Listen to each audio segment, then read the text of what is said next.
Jail Road police ठाण्याच्या हद्दीमध्ये मुत्तालाम्मा देवी मंदिर आहे। यामध्ये जानेवारीमध्ये त्या देवीच्या गळ्यातील मंगळसूत्र आणि नथ असा माल चोरीला गेलेला होता। आमच्या जेलरोड पोलीस ठाण्याचे डीबी पथकाचे अधिकारी सोनवणे साहेब आणि त्यांच्या पथकानं आसपासचे सीसीटीव्ही फुटेज चेक केले। त्यावेळेला एक निळ्या रंगाची एक्सेल टीव्हीएस एक्सेल गाडी ही त्यांना सस्पेक्टेड वाटली।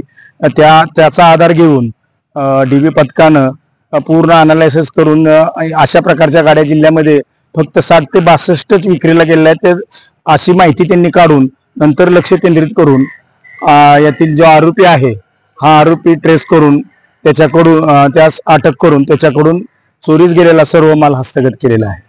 ही सर्व कामगिरी जेलरोड पोलीस ठाण्याचे डीबी पथकाचे अधिकारी पे सोनवणे व त्यांच्या पथकानं केलेली आहे।